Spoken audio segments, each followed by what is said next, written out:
හරි චාලක රසායනය අපි ප්‍රශ්නික බලමු. චාලක රසායන පළවෙනි ප්‍රශ්න අපි කියනවා උත්ප්‍රේරකයක් සම්බන්ධයෙන් අසත්‍ය වන්නේ මොකක්ද කියලා අහන්නේ. බලමු. මුලින් බලමු උත්ප්‍රේරකයක් කියන්නේ මොකක්ද කියලා. අපි උත්ප්‍රේරකයක් ගත්තම උත්ප්‍රේරකයක් කියන්නේ රසායනික විපර්යාසයක පාදනය නොවි යම්කිසි ප්‍රතික්‍රියාවක ශක්තිය හරිද ඒ ශක්තිය වඩා අවම ශක්තියක් සහිත මාර්ගයකට ඒ යාන්ත්‍රණය වෙනස් කරලා යොමු කිරීම. හරිද? ඒක තවත් සරලව කිව්වොත් අපිට ලොකු කන්දක් තියෙනවා නේද? හරිද? ලොකු කන්දකින් අනිත් පැත්තට අපි යන්න තියෙනවා. හරිද? මේ කන්ද නගින්න බෑ අපි අනිත් පැත්තට යන්න. හරිද? හැබැයි මේ උත්ප්‍රේරකයක් මගින් කරන්නේ මෙන්න මේ ලොකු විශාල කන්ද නගින්න නැතුව අපිට පහසුවෙන් ඒ හරහා ඒ කන්ද හරහා උමගක් කපලා දෙනවා අනිත් පැත්තට යන්න. හරිද? ඒතකොට එයා මොකද්ද අපි කරේ? අපි අර කන්ද නගින්න නැතුව ඒ වෙනකොට අර උමග හරහා ගිහිල්ලා අර ලොකු ශක්තිය වැය කරන්න දින එක අපි ශක්තිය අවම කරගත්තා. උත්ප්‍රේරකෙකුත් වෙන්නේ මෙන්න මේ සංසිද්ධියම තමයි. ඒ කියන්නේ උත්ප්‍රේරකයක් මගින් වෙන්නේ යම් රසායනික ප්‍රතික්‍රියාවක් වෙලා යම් යාන්ත්‍රයක් මගින් යන්න තියෙන ප්‍රතික්‍රියාවලින් ඵලයකට යන්න තියෙන යම් රසායනික විපර්යාසයක්. මෙයා කරන්නේ ඒ තියෙන යාන්ත්‍රණය වෙනස් කරලා වෙන යාන්ත්‍රයකට පත් කරනවා. හැබැයි ඒ යාන්ත්‍රණය අරතන ලොකු ශක්තියක් එයා වැය කරන්න ඕනේ නැහැ. හරිද? ඔන්න ඔක තමයි උත්ප්‍රේරකයක් මගින් වෙන්නේ. හරිද? එතකොට අපි ගත්තොත් අපි ගමු මෙන්න මෙතන අපි පොඩ්ඩක් අදිනේ බලමු. මේ තියෙන්නේ ශක්ති පැති ගණක්. හරිද? ශක්ති පැති ගණක් ගත්තා මේ පැත්තේ මම ශක්තිය ගන්නම්. මේ පැත්තේ ශක්තිය මේ පැත්තේ ප්‍රතික්‍රියා කණ්ඩායමක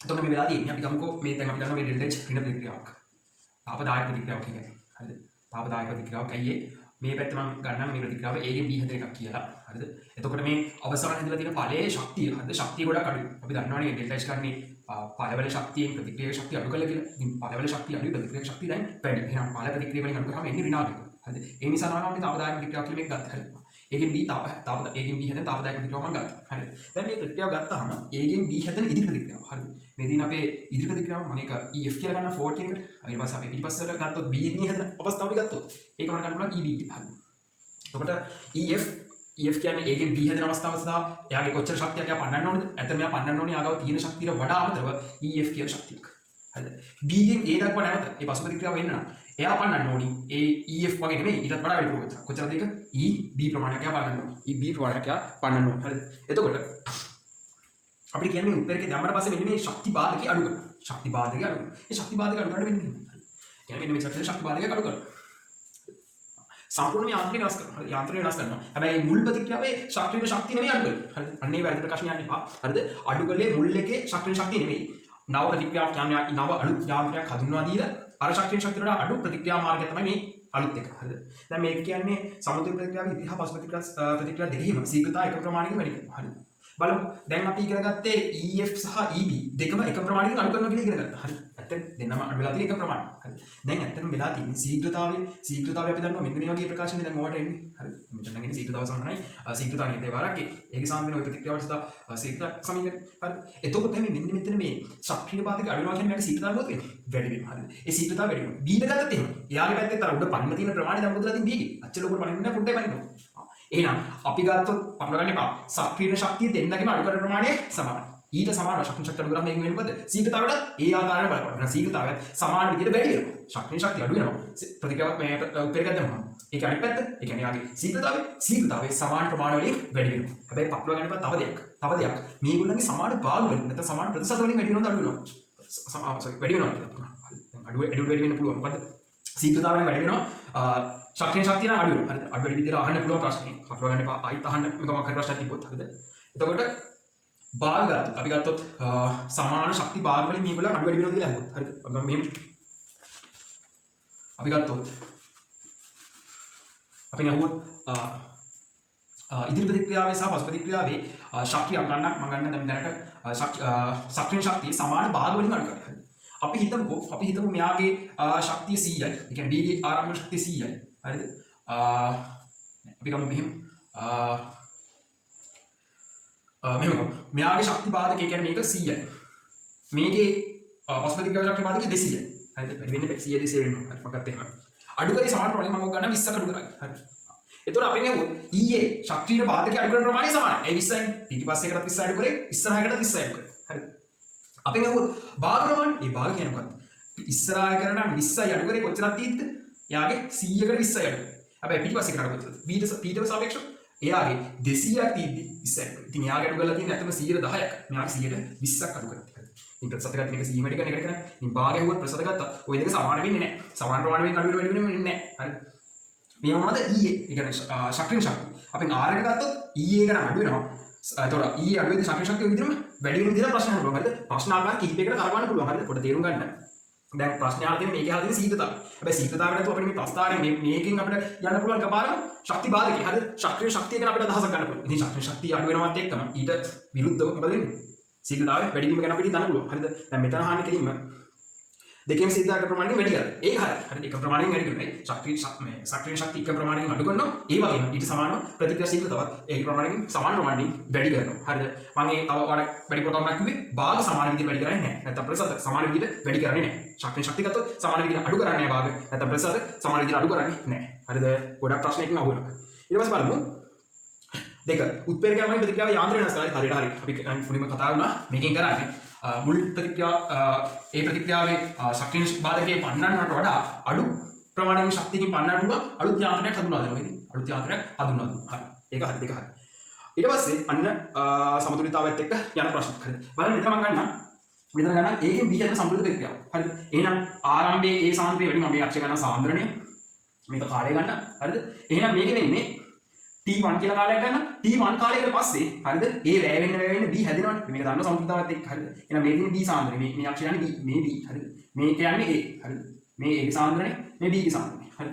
එහෙනම් A ගේ සාන්ද්‍රණය එන්න නඩු වෙලා B ගේ සාන්ද්‍රණය එන්න වැඩි වෙලා දෙන්නගේ සාන්ද්‍රණය සමානලා හරිද? එක වෙලාවකදී ওই දෙකේ සමතුලිතතාවය තුන හරිද? මේකද සමාන වෙන්න ඕනේ නැහැ හරිද? සමානලා B ගේ සාන්ද්‍රණය ගොඩක් වැඩි වෙලා මෙහෙම යන්නත් පුළුවන්. මෙයාට ගොඩක් අඩු වෙලා යන්න පුළුවන්. එක විදිහට වෙන්න පුළුවන්. මම දැන් ගන්නකො දෙක සමාන විදිහට ආවා කියලා. හරිද? සමාන විදිහට ආවා කියලා හිතමුකෝ අපි දැන්. හරිද? දැන් එතකොට මේ අවස්ථාවේදී T1 කාලයකට පස්සේ තමයි සාමාන්‍ය විදිහට මේක සමතුලිත වෙලා තියෙන්නේ. හැබැයි උත්ප්‍රේරකයක් දැම්මට පස්සේ මම තියාගන්න මේක සමතුලිතතාව වීමට ගත වෙන කාලය අඩු වෙනවා. හරිද? සමතුලිත වීමට ගත වෙන කාලය අඩු වෙනවා. ඇත්තටම මේ දෙන එක රේඛාවකට තමයි එන්නේ. මෙයා එක මූලයක් වෙනවා, මෙයාත් එක මූලයක් වෙනවා. ඒ නිසා මේ දෙන්නගේ සමාන වෙලා එකම රේඛාවට එනවා. ස්ටර්වි අනුපාත වෙනස් වුණොත් තමයි ඒගොල්ලන්ගේ අක්ෂය එමේ යන්න පුළුවන්. හරි උඩට යන්න පුළුවන්. හරි. එතකොට හරි ඒක හරි. උත්ප්‍රේරකයක් දැම්මට පස්සේ T1 ඩෑෂ් කියලා කාලයකට දක්වා එයා අඩු වෙනවා. හරිද? උත්ප්‍රේරකයක් දැම්මට පස්සේ. ඒතකොට කියන්නේ ගත වෙන කාලය වෙනස් නොකරයි කියලා. තුන්වෙනි ප්‍රකාශය කියන්නේ ප්‍රතික්‍රියාව සමතුලිත පැමිණ ගත වෙන කාලය වෙනස් නොකරයි. නෑ වෙනස් වුණාට හරිද? හරි. මේ තියෙන්නේ මම මේක ඇදලා තියෙන්නේ අනුභාගයත් එක්ක ශක්තිය. මේකෙ මොකද වෙන්නේ? අපි හිතමුකෝ මෙන්න මේ ටික විතරයි ආරම්භයේදී උත්ප්‍රේරකයක් දාන්න නැතුව ශක්ති බාධක කියන්නේ අපි දන්නවා ප්‍රතික්‍රියාවක් වීමට අනු ගැටෙන්න ඕනි. නියමිත දිශාවකට ගැටෙන්න ඕනි. තව එයාගේ සලකලාට ශක්තිය වඩා ඉක්මවන්න ඕනේ. හරි. එහෙනම් මේ තියෙන්නේ ඒ අවස්ථාව. මෙන්න මේ ශක්තිය වඩා වැඩියෙන් ඉක්මවන්න. උත්ප්‍රේරකයක් දැම්මම මෙන්න මේ ඉක්මවන්න ඕනි අණු ශක්ති ප්‍රමාණය. හරිද? මෙන්න මේ ඉක්මවන්න ඕනි ශක්ති ප්‍රමාණය තව එයා අඩු කරලා දෙනවා. උත්ප්‍රේරකයේ මගින් තව අඩු කරලා දෙනවා. හරිද? දැම්මට පස්සේ එයා තවත් අඩු කරලා දෙනවා. හරි. එතකොට අර අවම ශක්තිය බාධකේ පන්නපු කට්ටිය මොකද කරන්නේ? වැඩි වෙලා තියෙනවා. හරි. උදාහරණයක් විදිහට පාස් මාක් එක අඩු කරනවා වගේ නෙමෙයි. හරි. 75න් ඒක දෙනවා. උත්ප්‍රේරකයක් දාලා මොකද කරන්නේ? 65ට වගේ ඒක පස්සට තියෙන. හරි. ඔන්න තමයි උත්ප්‍රේරකය. හරි. ඔය ප්‍රස්තාර තුන මාර්ග දෙක. හරිද? MCQ වලට ගන්න පුළුවන්. ඒතර උත්තරේ මේක තුනේ එන්නේ. තව කතා කරමු. ගිප් ශක්තිය හරිද? උත්ප්‍රේරකයෙන් කිසිම වෙලාවක ගිප් ශක්තියට බලපෑමක් වෙන්නේ නැහැ. නොකරයි කියලා තියෙන්නේ හරි. පස්සේ තියෙන උත්ප්‍රේරක ඒ ක්‍රියාකාරී කේන්ද්‍රවල ප්‍රතික්‍රියා සාන්ද්‍රණය අධිශෝෂණය හේතුවෙන් ඉරෙනවා. මේ අධිශෝෂණය කියන්නේ මොකද්ද? අධිශෝෂණය කියලා තියෙන්නේ මෙහෙමයි. අපි දන්න උත්ප්‍රේරක ආකාර දෙකක් තියෙනවා. සමජාති උත්ප්‍රේරක විෂම ජාති උත්ප්‍රේරක හරිද? මේ විෂම ජාති උත්ප්‍රේරක වල දැනගන්න ඕනේ එක හරිද? සියවසේ නැහැ. විෂම ජාති උත්ප්‍රේරක වල අධිශෝෂණය සක්‍රියණය හරිද? සක්‍රිය අණු ප්‍රතික්‍රියා වීම ඒ වගේම අවසානයේ වායු මාධ්‍යයට හෝ ද්‍රව මාධ්‍ය වලට පලිවත් වීම කියලා කොටස් හතරකින් ඔය විෂම ජාති උත්ප්‍රේරක ක්‍රියා වෙනවා. හරිද? උදාහරණයක් විදිහට අපි පැලේඩියම් H2 දාන්නේ. හරිද? ඇල්කීන ඇල්කයින වලට හරිද? පැලේඩියම් H2 දාලා හයිඩ්‍රජනීකරණය එන්නේ ගත්තොත් ඒක වෙන්නේ අර අධිශෝෂණ ක්‍රියාවලිය නිසා අර පැලේඩියම් තහඩුවට සහ පැලේඩියම් තහඩුවට එක්ජානු සහ අර අපේ ඇල්කීනි හෝ ඇල්කයිනය හරිද? ඒව වැඩිපුර අධිශෝෂණ හේතුවෙන් බන්ධනය කර ගන්නවා. හරිද? ඒතකොට මේ තහඩුවට ගොඩාක් තව එකතු වෙන්න තහඩුවකින් දාන තහඩුවකින් තව බැදගෙන ඒකේ සාන්ද්‍රණය වැඩි වෙලා හරිද? ප්‍රතික්‍රියාව තව තවත් දියුණු වෙනවා. හරිද? ඒක තමයි සරල වගේ ගොත් හරිද? එතකොට මේක කියලා දෙන්නේ උත්ප්‍රේරකයේ ක්‍රියාකාරී කේන්ද්‍රවල ප්‍රතික්‍රියා කණු වල සාන්ද්‍රණය අධිශෝෂණය හේතුවෙන් ඉලයි හරි අතර වෙන්නේ අර අධිශෝෂණය නිසා අර උදාහරණයක් විදිහට හිතා ගන්නකොට අර ඕගනික වල හැමෙන පැලේඩියම් H2 දාන එක හයිඩ්‍රජනීකරණය ඒකෙදි වෙන්නේ පැලේඩියම් තහඩු දැම්මට පස්සේ හයිඩ්‍රජන් සහ ඇල්කීනියම් ඇල්කයින් වගේ ඒවා දැම්මට පස්සේ ඒවා අධිශෝෂණයේදී දුර්වල පදනම ගොඩාක් වැඩෙනවා. හරි. ඒතකොට තහඩුවත් සමග බැඳෙන්න ගොඩාක් තව දාන්න පුළුවන් වෙනවා. හරි. එතකොට ඒකේ සාන්ද්‍රණය වැඩි වෙලා මේක ලොකු ප්‍රතික්‍රියාකාරීත්වයක් වැඩි වෙනවා. හරි. ඒක තමයි සරලව වෙන්නේ. හරි. එතකොට උත්තරේ අංක 3 වෙනි උත්තරේ.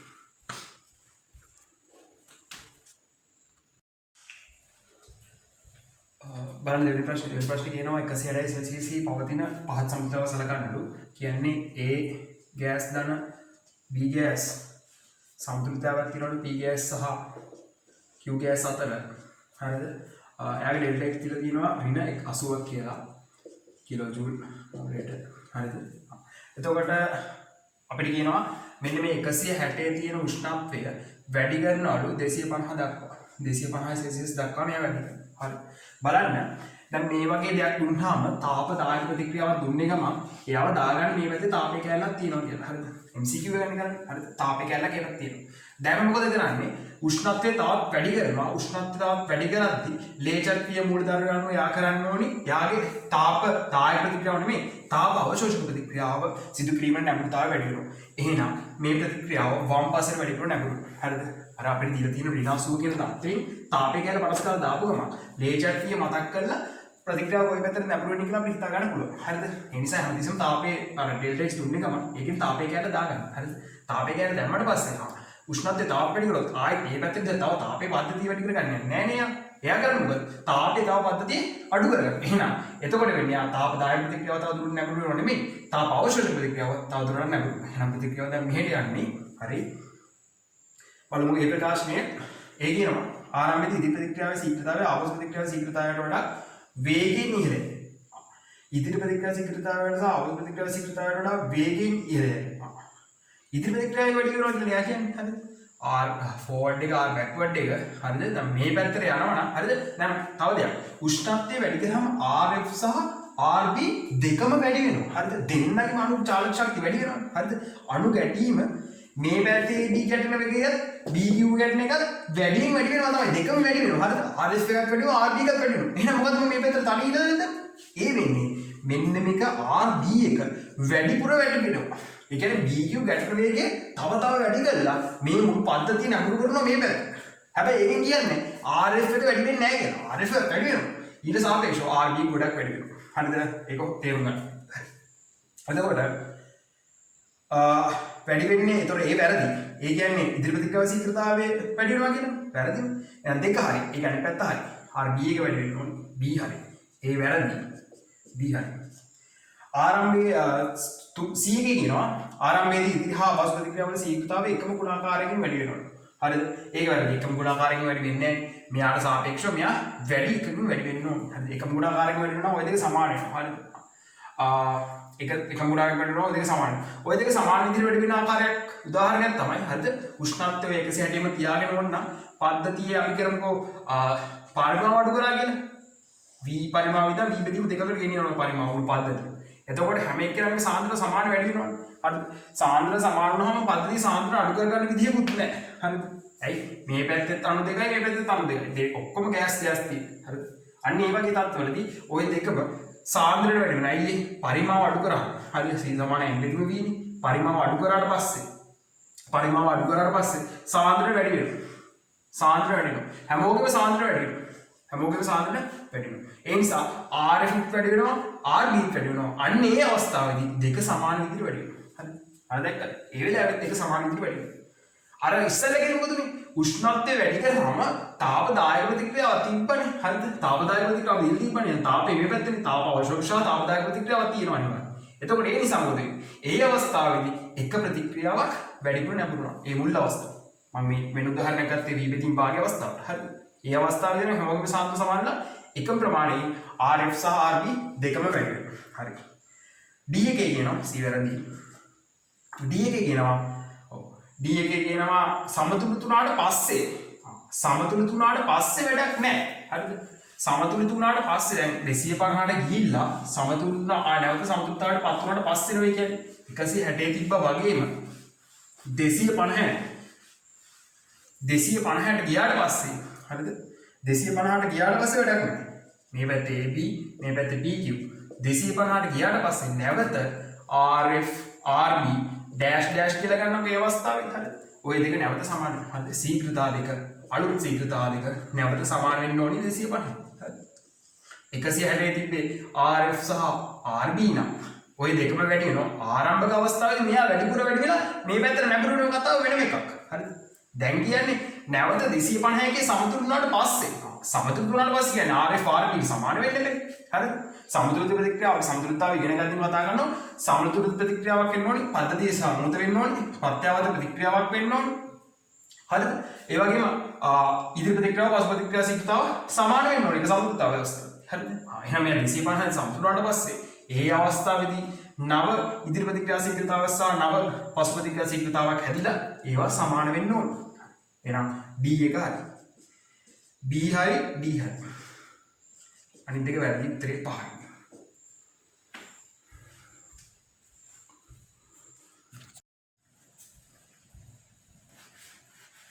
හරි ඊළඟේ කියලා තියෙන්නේ විනාඩි 60කදී ඒකෙන් 175ක් B වෙනවා. ඒ කියන්නේ මෙයා 100ක් තිබ්බොත් මෙයාගෙන් 75ක් B වෙලා කියන්නේ මෙයාගේ දැන් ඉතුරුලා තියෙන 25ක්. ඕකනේ කියලා තියෙන්නේ. හරිද? මේක නම් අහලු ගේමක් නෙමෙයි. හරිද? 100 දැන් අපි දන්නවා පළමු ප්‍රතික්‍රියාවල මේගොල්ලන්ගේ අපි ගන්නවා මේ අර්ධ ජීව කාලය. අර්ධ ජීව කාලයේ සමානව වෙන්නේ. ඒ කියන්නේ C තියෙන එකක් C භාගෙ වෙන්න. ඒ වගේම C භාගෙ නැවත C 4ක් C බෙදීම 4ක් වෙන්න. ගත වෙන කාලවල සමාන කියන එක ලෝකේ සරලව කියන්නේ. හරිද?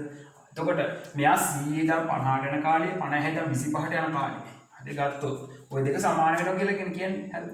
එහෙනම් 60යි මේක 50 ගත්තොත් 60 බෙදින්නේ මෙතන 30ක් ගිහිල්ලා තියෙනවනේ. මෙතන විනාඩි 30ක් ගිහිල්ලා තියෙනවා. හරිද? ඕක තමයි කියන්නේ. ඒ 100ක් තිබිලා ඒ 50 වෙන විනාඩි 30ක් යනවා. හරිද? ඒ වගේම මේ 50 25ක් වෙන්න 30ක් යනවා. හරිද?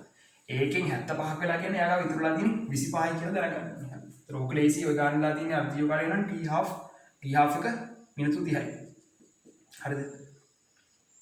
30යි. හරිද? තව දෙයක් අපි ගත්තොත් මෙන්න මෙහෙම දෙයක්.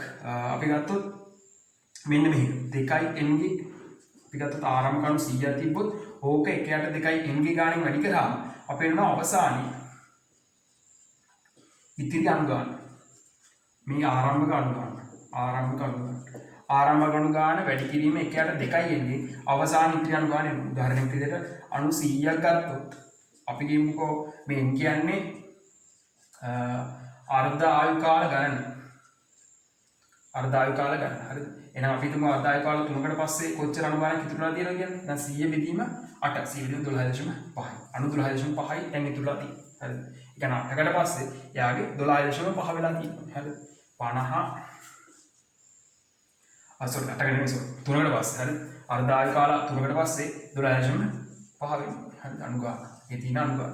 හරිද? මේක අපිට පාවිච්චි කරන්න පුළුවන් සරල ගාන. ඒ කියන්නේ ගොඩාක් දුරට දුන්නොත් හරිද? ඒතර මෙතන n ටත් ගන්න පුළුවන් ඕන නම් අපිට කිව්වොත් ඒ n හදාගන්න ක්‍රමයක් අපිට කිව්වොත් දැන් අර්ධ ජීව කාලය විනාඩි 20යි පැයකට පස්සේ කොච්චරද කියන්නේ. නම් කොහොමද කරන්නේ? මේ සමාන මොකද ඒක අවශ්‍ය. පැයකට පස්සේ කියන්නේ විනාඩි 60. හරි. ඒ කියන්නේ තුන් පාරක් තමයි. හරි. අර්ධ ජීව කාලය අපි කියනවා t half සමානයි 20යි කියලා.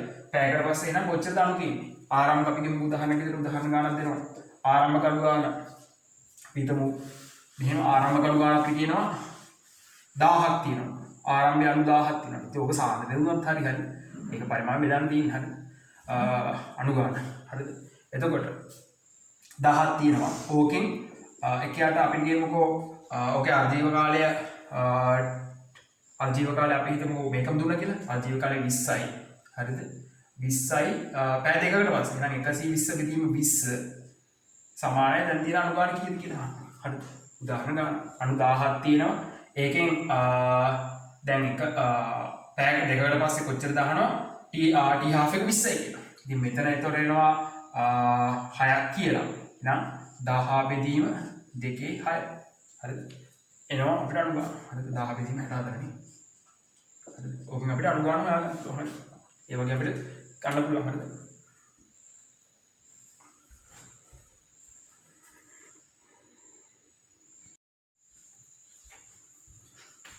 හරි. ඒක හතරවෙනි ප්‍රශ්න බලන්න. හතරවෙනි ප්‍රශ්න කියනවා අසත් එක අහන්නේ බහුපීඩ ප්‍රතික්‍රියාවක සමස්ත පෙළ. හරි බලමු. බහුපීඩ ප්‍රතික්‍රියාවක සමස්ත පෙළ ගන්න මෙන්න මේක අපි පොඩ්ඩක් කතා කරමු. අපි ගමු A ධන 2යි B ගෙන් AB2 හැදෙන ප්‍රතික්‍රියාවක් එකක් ගමු. ඒ වගේම තව එකක් ගන්න A ධන B ගෙන් C හැදෙන එක. හරිද? මේ දෙකම බහුපීඩ ප්‍රතික්‍රියා දෙකක්. හරිද? මම මේකේ වෙන එකේ අතු ප්‍රතික්‍රියා මැද වෙන බහුපීඩ ප්‍රතික්‍රියාවේ මැද ප්‍රතික්‍රියා ටික ගන්නම් මෙහෙම. A ධන B ගෙන් AB හැදෙනවා. හරිද? ඊට පස්සේ අපි ගමු මෙහෙම AB ගෙන් නැවත B එකක් ගල්ලා AB2 හැදෙනවා. හරිද? දැන් මම මේක ගන්නම් මේක ස්ලෝ එක මේක ෆාස්ට් එක කියලා. මේක මම කියන්නම්. මේක වෙනවා මේකේ මම මේක ගන්නම් A ධන B ගෙන් D හැදෙනවා. නැවත B ධන මෙතන A ධන දෙකයි B වෙන්න ඕනේ. B ධන D ගෙන් නැවත C හැදෙනවා. හරිද? දෙකයි නේද? ඔන්න ඔය ප්‍රතික්‍රියා දෙක ගන්න. මෙන්න මේකේ මේක ස්ලෝ එක මේක ෆාස්ට් එක ගන්න. හරිද? පොඩි දෙයක් කියලා දෙන්න ඕක. හරිද? මේක ගත්තාම දැන් හරිද? දැන් මේක ගමු. මේක ගත්තාම දැන් බලන්න මේ මොන්න පොඩ ඉන්න මේ බහුපීර ප්‍රතික්‍රියාවක අනුකතාවය. බහුපීර ප්‍රතික්‍රියාවක අනුකතාවය ගත්තාම ඒකේ එයාගේ මේ වේගනින පියවර, ඒ කියන්නේ ස්ලෝ හෙමින් වෙන පියවරේ ගැටෙන අනුසංඛ්‍යාව තමයි යාගේ බහුපීර ප්‍රතික්‍රියාවක අනුකතාවය. ඒක රිසෝස් බුක් එකේ ලස්සන තියෙනවා. හරිද? බලාගන්න. මොකද්ද? බහුපීර ප්‍රතික්‍රියාවක අනුකතාවය කියන්නේ එයාගේ වේගනින පියවරේ. වේගනින පියවරේ ගැටෙන අනුසංඛ්‍යාව. එහෙනම් මෙයාගේ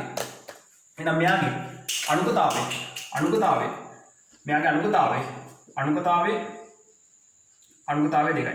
හරිද? අනුකතාවය දෙකයි. අපි එතකොට මෙයාගේ පෙරලියම් එහෙනම් මෙයාගේ අපට ශීඝ්‍රතා සමීකරණ ලියනවා R සමානයි K ආවද කියලා ගන්න. K1 A සාන්ද්‍රය වරක් B සාන්ද්‍රය. හරිද? හෙමින් වෙන පියවරේ එකනේ ගන්න ඕනේ.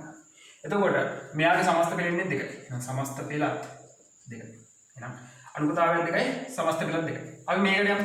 මේකේ දැන් මේක ගත්තොත් මේකේ මම ගන්න වෙන්නේ අනුකතාවය කියන්නේ මෙන්න මේක.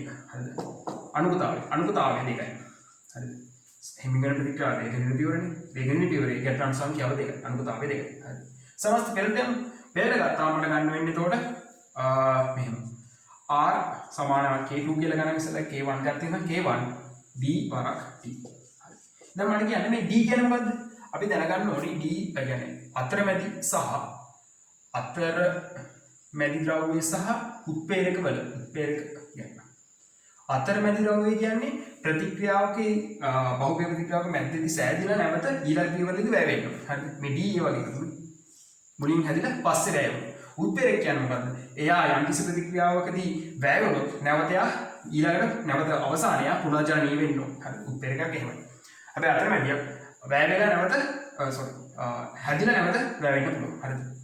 එහෙනම් හැබැයි මෙයාගේ වේග ශීඝ්‍රතා සමීකරණේ මේ වගේ අතරමැදි ද්‍රව්‍ය තියලා අපිට ශීඝ්‍රතා සමීකරණ ලියන්න බෑ. එහෙනම් D වෙනුවට මට ආදේශයක් ගන්න වෙනවා OB. එහෙනම් මම D වෙනුවට දාන්නම් මේ පළවෙනි එක ඇසුරේ.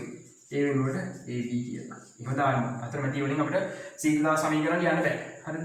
එහෙනම් මට R සමානයි K2 වාරයක් A B වර්ග කියලා. එහෙනම් මට තේරෙනවා මෙතනින් මෙයාගේ සමස්ත පෙළ කීයද? 3යි. සමස්ත පෙළ 3යි අනුකතාවය දෙකයි. එතකොට එහෙනම් මේකේ සම්මතතාවයක් ගන්න පුළුවන් මෙහෙම. මොකද්ද? බහුපීවර ප්‍රතික්‍රියාවක අනුකතාවය සහ සමස්ත පෙළ. හරිද? සමස්ත පෙළ හරිද? සමස්ත පෙළ අනුකතාවය. හරිද? එහෙනම් බහුපීවර ප්‍රතික්‍රියාවල අනුකතාවයේ සමස්ත පෙළට සමාන හෝ ඊට වඩා වැඩි වෙනවා. හරිද? මේ උදාහරණ දෙක තමයි එන්නේ. බහුපීවර ප්‍රතික්‍රියාවක අනුකතාවයේ සමස්ත පෙළට සමාන හෝ ඊට වඩා වැඩි වෙනවා. හරිද? මේ අනුකතාවයට වඩා සමස්ත පෙළ සමාන හෝ ඊට වැඩි වෙනවා. සමස්ත පෙළ ඊට වඩා වැඩි වෙනවා නම් මේ මෙතන සමස්ත පෙළ තුනක් ඇවිල්ලා අනුකතාවය දෙක. හැබැයි දෙක සමාන වෙන්නත් පුළුවන්. හරිද? හරි.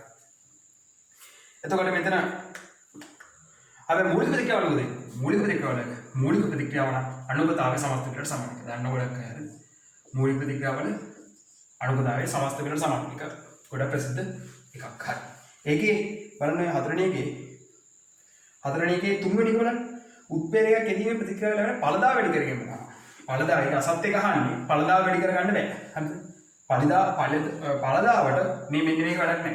චාලකයයි සමතුලිතතාවය ඉගෙන ගන්න මොකටද? හරිද? චාලකයේ පාඩමක් මොකටද? සමතුලිතතාවයේ පාඩමක් මොකටද? හරිද? අපි චාලකයේ මගින් අධ්‍යයනය කරන්නේ කාර්යක්ෂමතාවයක් තියෙනවා. හරිද? චාලකයේ ඉගෙන ගන්න. චාලකයේ පාඩම අපි ඉගෙන ගන්න කාර්යක්ෂමතාවයට. හරිද? ඇමෝනියා හදනවා නම් හරිද? ඇමෝනියා විගහට දෙන්න නම් හරිද? ඇමෝනියා විගහට එන්නුමද අර අපි පාරිභෝගිකයන් විගහට දෙන්න ඕන නම් අපි චාලකයේ ඉගෙන තියෙන්න ඕනේ ඒක විගහට හදන්න. හැබැයි හදන ටික වැඩි පළදාව වැඩි ප්‍රතිශතයකින් හදාගන්න අපිට මොනවද කරන්න ඕන කියලා අපි දැනගන්න නම් අපි සමතුලිතතාවය ඉගෙන ගන්න ඕනේ. හරිද? සමතුලිතතාවය ඉගෙන ගන්න ඕනේ. සමතුලිතතාව නිසා තමයි අපි ලේජර්තිය මූලධර්ම පාවිච්චි කරලා මොනවද ප්‍රශස්ත පීඩන මොනවද ඊට පස්සේ තියාගන්න ඕනේ තාත්ව ඒව තියාගන්න සමතුලිතතාවයෙන්. ඒක වෙන්නේ ඵලදාව වැඩි කරනවා. ඵලදාව වැඩි කරනවා. හැබැයි චාලකයේ වගේ වෙන්නේ අපි ඉස්සෙල්ලා මේ කතා කරා ඒක අර සමතුලිතතාවය පත් වීමට ගත වෙන කාලේ අඩු කරලා ඉක්මනින් හදලා දෙනවා. හරි. ව්‍යාපාරිකව මේක ලාභයි. ඵලදාව ගන්න එකත් ලාභයි. හරිද? මේක විගහට ඉල්ලුමට අර ඉල්ලුමට සපයන සැපයුමක් සපයන්න කාර්යක්ෂමතාවය ගොඩක් වැදගත්. ඒ නිසා චාලකීය අපිට වැදගත් වෙන්නේ කාර්යක්ෂමතාවය. හතරවෙනි එක අහන්නේ උත්ප්‍රේරකයේ යෙදීමෙන් ලැබෙන ඵලදාව වැඩි කර ගන්න පුළුවන්. උත්ප්‍රේරක මගින් කරන්නේ එයාගේ කාර්යක්ෂමතාවය වැඩි කරලා ඉක්මනට ඵල හදලා දෙන එක. සමතුලිතතාව මගින් ගන්නේ ඵලදාව වෙන එක. හරිද? සමතුලිතතාවය තමයි ඒකට වැදගත් වෙන්නේ. හරිද? සමතුලිතතාව පාඩම. හරිද? උත්ප්‍රේරක මගින් චාලකයේ මගින් හරිද? උත්ප්‍රේරක වලින් වෙන්නේ එයා කාර්යක්ෂමව ඉක්මනින් ඵල හදා ගන්න. ඵල වැඩි ප්‍රමාණයක් හදා ගන්න නම් අපි යාගේ පීඩන තත්ත්ව පාලනය කරලා ලේචර්තිය මූලධර්ම අනුගමනය කරන්න ඕනි. හරි. එහෙනම් උත්තරේ අංක 3.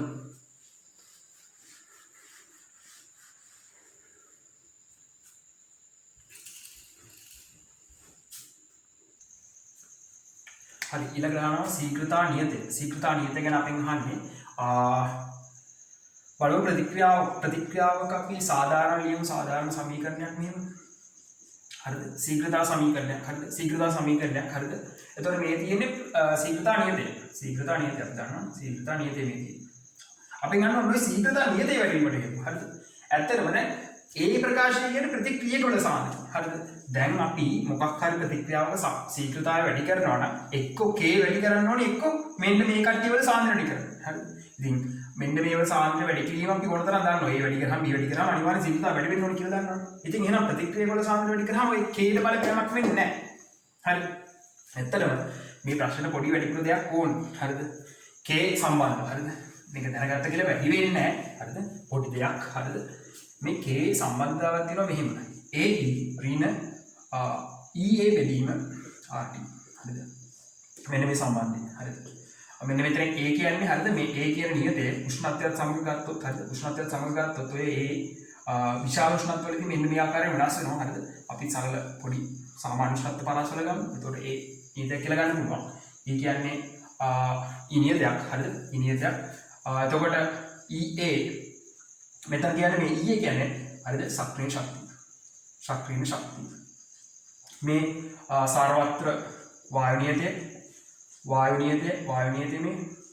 මේ තියෙන උෂ්ණත්වය. හරිද? කෙල්වින් උෂ්ණත්වය. හරිද? මේ තියෙන ශීඝ්‍රතා නියතය. හරිද? බලමු දැන් උෂ්ණත්වය වැඩි කිරීම. උෂ්ණත්වය වැඩි කරාදී මේ මුළු පදේ මොකද වෙන්නේ? මුළු පදේ අඩු වෙනවා. මුළු පදේ අඩු වෙනවා කියන්නේ හරිද? මුළු පදේ අඩු වෙනවා කියන්නේ ඍණාගයක් අඩු වෙනවා කියන්නේ k වැඩි වෙනවා. හරිද? පොඩ්ඩක් ඒක හිතන්න ඕනි. පැටලුනොත් ඔක්කොම පැටලෙනවා. හරිද? t වැඩි වෙනවා. උෂ්ණත්වය වැඩි කරද්දී මේ අක් සංඛ්‍යාව මොකක් හරි හරය මේ බෙදීමේ හරය මොකද වෙන්නේ? හරය වැඩි වෙද්දී මේ මුළු වගේ මොකද වෙන්නේ? අගේ අඩු වෙනවා. ඒ අගේ අඩු වෙනවා කියන්නේ මෙයාගේ අඩු වෙනවා කියන්නේ හරිද? අගේ අඩු වෙද්දී මෙයා වැඩි වෙනවා මෙතන තරණම් ඇත්තටම. හරිද? හැබැයි මේ දර්ශකය මොකක්ද? මේ දර්ශකයේ ඍණ. ඇත්තටම ඔක තවත් හිතමු මෙහෙම මේ සම්පූර්ණ දර්ශකේ පල්ලෙහාට ගෙනල්ලා හිතමු. හරිද? දැන් අපි ඔක රින්න තියෙන එක දාන්න ඉඳලා මෙතන ඔන්නම ඉන්නු රේසි. හරිද? දැන් ඔන්න මේක වැඩි කරනවා. මේ මුළු පදේ මොකද වෙන්නේ? මුළු පදේ මේක වැඩි වෙද්දී මේක වැඩි වෙන මුළු පදේ අඩු වෙනවා. අඩු වෙනවා කියන්නේ හරිද? මෙයාගේ තව අඩු වෙනවා. හරිද? මෙයාගේ අඩු වෙනවා කියන්නේ මෙයා වැඩි වෙනවා. හරිද? කොහොම හිතුවත් ඒක හරි. හරිද? කැමති විදිහට හිතන්න, පටවන්න නැතුව හිතන්න. හරිද? එහෙනම් උෂ්ණත්වය වැඩි කිරීමෙන් k වැඩි වෙනවා. හරි ඒක හරි. ඊට පස්සේ කියන්නේ මොකද්ද? උත්ප්‍රේරකයක් එකතු වුණා. උත්ප්‍රේරකයක් එකතු වුණාට පස්සේ මොකද වෙන්නේ? උත්ප්‍රේරකයක් එකතු වුණාම ea එක අඩු වෙනවා. හරි ශක්තිය අඩු වෙනවා. උත්ප්‍රේරකයක් දැම්ම අපි දැක්කා. උත්ප්‍රේරක දැම්ම මොනවද උනේ? උත්ප්‍රේරක දැක්කම ශක්තිය හරිද? ශක්තිය අඩු වුණානේ. ශක්තිය ea එක අඩු වුණා. ශක්තිය අඩු වෙනවා. මේ පදේ අඩු වෙනවා. මේ පදේ අඩු වෙනවා කියන්නේ හරිද? ඍණ නිසා මෙයා වැඩි වෙනවා. හරිද? හරිද? නැත්නම් ඔක යටට ගෙනල්ලා හිතන්න. ea බෙදීම rt හරිද? මෙයා අඩු වෙනවා කියන්නේ හරිද? මෙයා අඩු වෙනවා කියන්නේ මුළු පදේ අඩු වෙලා සම්පූර්ණ පදේ වැඩි වෙනවා. ඒ කියන්නේ k කේත් වැඩි වෙනවා. හරිද? යන ගලලා හිතන්න පුළුවන්. හරිද? නැත්තම් ඊයේ අඩු වෙනවා. අඩු වෙනවා කියන්නේ මෙයා දරණ නම් ඇත්තට මෙයා අඩු වෙන්න ඕනේ. හැබැයි මෙතන වෙන නිසා මෙයා වැඩි වෙන්නේ. එහෙනම් C හරි B හරි C හරි. ඒක වැරදි. සාන්ද්‍රය වැඩි කරාම ඒකට බලපෑමක් වෙන්නේ නැහැ කේත් එක්ක. හරිද? හැබැයි ශීඝ්‍රතාවය වැඩි වෙනවා. ශීඝ්‍රතාවය වැඩි වෙනවා ඒ වැඩි කරද්දී ඒ දී අර සමයක ප්‍රතික්‍රියාව වැඩි කරද්දී අනිවාර්යයෙන් වැඩි වෙන්න එපා. හරිද? අපි මේ කතා කරන්නේ K ගැන. ප්‍රශ්නයක් K ගැන. ද්‍රාවණය සිදුවන මන්ත්‍රණය කිරීම. මන්ත්‍රණය කරාම මොකද වෙන්නේ? මන්ත්‍රණය කරනවා හොඳට අණු ගැටෙනවා. හරිද? අපි දන්නවා ප්‍රතික්‍රියාවක් කරනවා නැවත නැවත කියන සරල දේවල්. හරිද? අණු ගැටෙන්න ඕනේ. නියමිත දිශාවකට ගැටෙන්න ඕනේ. යම් සක්‍රීය ශක්තියක් ඉක්මවා තියෙනවා. ශක්තිය බාධක ඉක්මවා තියෙනවා. හරිද? එහෙනම් මන්ත්‍රණය කරද්දී මොකද වෙන්නේ? එයා අණු හොඳට ගැටලා ඒ අණු වල ශක්‍රීය ශක්තිය මොකද වෙන්නේ? ශක්‍රීය ශක්තිය ඉක්මනින් එයා කියන්නේ අණු හොඳට ගැටෙන මොකද වෙන්නේ? ඉක්මනින් ශක්‍රීය ශක්තිය ඉක්මවන ගැටෙනවා. ඒ නිසා මේකෙත් E අඩු වෙලා E අඩු වෙන නිසා K වැඩි වෙනවා සිදු වෙනවා. එහෙනම් D එකත් හරි.